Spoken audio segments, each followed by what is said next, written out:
Scripture for the message is 1 John 3, verses 19 to 24. By this we shall know that we are of the truth, and persuade our hearts with them. For whenever our heart condemns us, God is greater than our heart. He knows everything.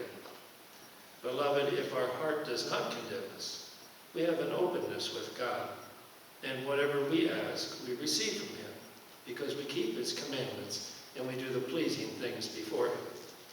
This is his commandment, that we believe by the name of his Son, Jesus Christ, and that we love one another, just as he has commanded us.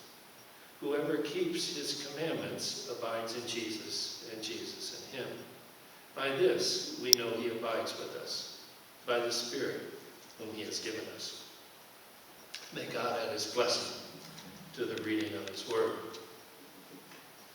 How do we know if we're doing God's will?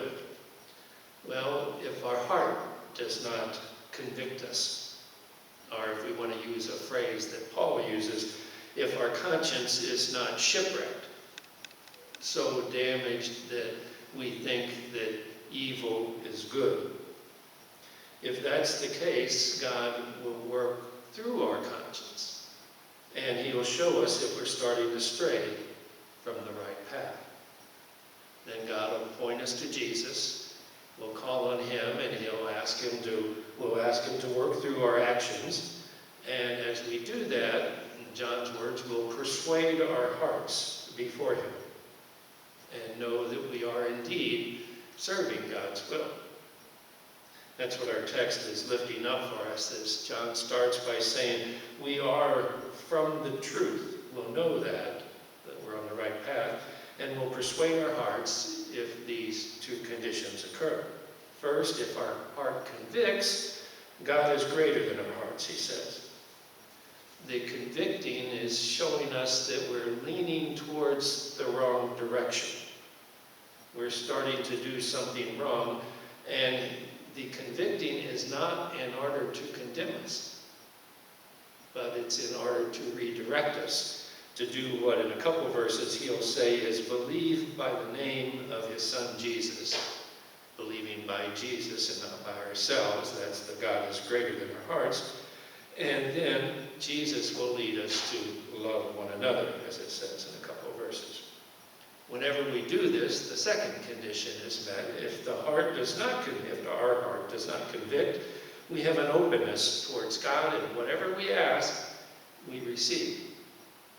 Now that asking and receiving is occurring within this context of Jesus working through us. We keep his commandment, which is to love others, and we do the pleasing things before him. And again, and this is where he picks up the verse, God's commandment, he says, is to believe by the name of his Son, Jesus Christ, and to love one another.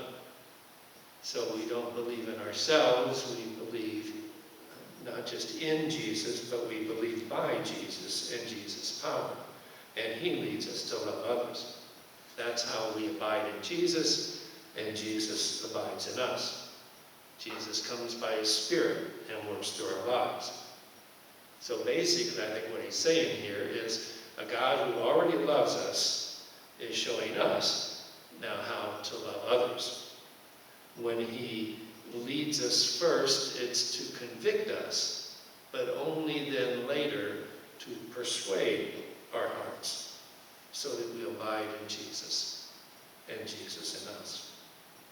Let's hear how a woman named Jan Henrikson had an episode where her heart was convicted at first and then persuaded. It occurred at Yellowstone National Park. Maybe we've been there, I know maybe a lot of you have too, and this was near Old Faithful Lodge. In fact, the episode started, she said, when she remembered yelling, "Hey you," and a man in the parking lot who was so engrossed by a buffalo walking across the road that he ignored that there was one walking right up next to him. And so when she was kind of pointing, he turns and, has this reaction. And right when he has that reaction, it seemed to Jan as if God was telling her at that very moment, keep your eyes open. Pay attention. Surprising things are afoot for you too. Well, this trip from Tucson, Arizona, where she lived, to Yellowstone was after a disagreement with a favorite publisher of hers. She was an editor, and she helped as a writing coach for people to do motivational books.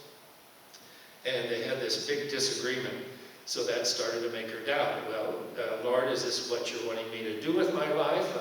I'm not sure this is the right path. I need some direction. And so in order to get time to think about that direction and hear God's answer, she felt I just needed to get away and get on vacation. So her husband Bruce and her got on a motorcycle, and she said it was just so relieving to be able to look at nature speed by as she held her husband close for hundreds of miles as they just rode along. And yet here now, it said Old Faithful was about to spout any time, and so they went over to those benches that they have set out near it, not too near it, and Bruce said, mind if we sit here? To a man who had a ponytail was sitting there. Go ahead, he said. I don't bite. Well, her husband always loved meeting new people. And my dad was like that too. It just could strike up a conversation with anyone and just started going and going on this long conversation. And Jan said that was good because all she wanted to do was just enjoy the moment. So she would politely nod once or twice in that direction of their conversation, but otherwise she was just looking ahead and wanting to see Old Faithful. So she said that she caught only bits and pieces. The man was traveling with his wife and her parents in an RV. He dedicated his life to helping gang members recover from substance abuse and violence. In fact, he had a nonprofit group that he had founded. The acronym was LOVE, Let Our Violence End, L-O-V-E. He trained police forces, he trained judges, healthcare workers, all on how to interact with gang members, or former gang members.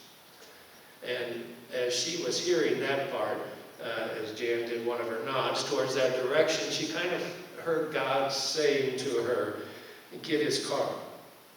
And her first reaction was, what? No, I'm here to be on vacation, not to do business. And so she literally turned her head back towards the geyser in anticipation of when it was going to shoot off.